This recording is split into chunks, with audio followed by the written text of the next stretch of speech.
In the early 1800s, thousands of Native American families lived across the forests and rivers of the American Southeast. They built towns, farmed the land, and governed themselves as nations. But in 1830, a decision made in Washington would change their lives forever.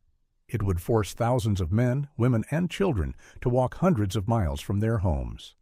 The journey would become known as the Trail of Tears. For generations, Native American nations such as the Cherokee Nation, Choctaw Nation, Creek Nation, and Seminole Tribe lived across lands that are now the states of Georgia, Alabama, Mississippi, and Tennessee. These communities were not small wandering groups. They had farms, schools, churches, and even written laws. The Cherokee developed their own written language thanks to the work of Sequoyah. But as the United States expanded westward, many American settlers wanted the same land, and soon the federal government took action.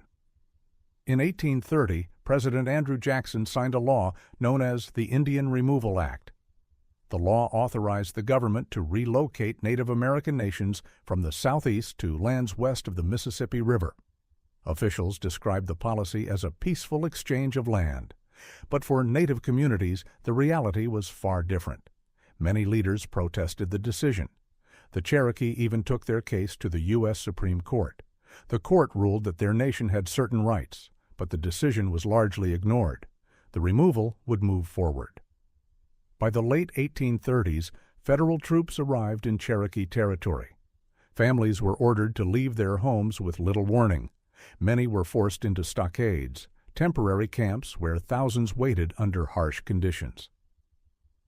In 1838, the forced march began. Men, women, and children were organized into groups and ordered to travel west. The journey would stretch nearly 1,000 miles across rivers, forests, and freezing winter weather.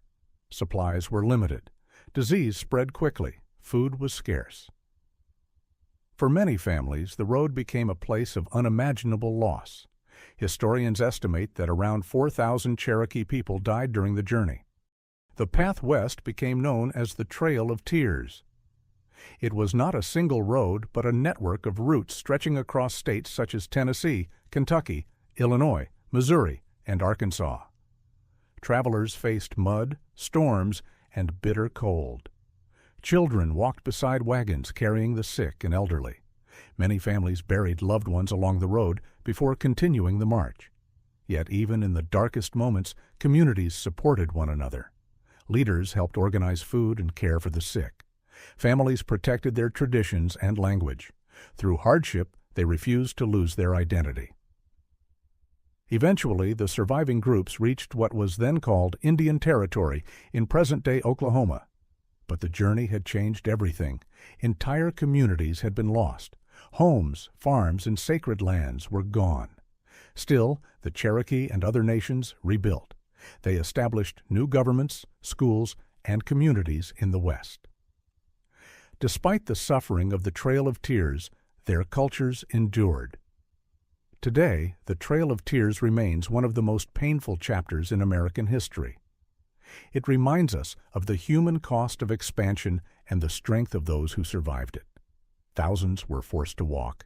Thousands never returned. But the descendants of those who endured the journey continue to preserve their heritage and tell the story. A story not only of loss, but of survival.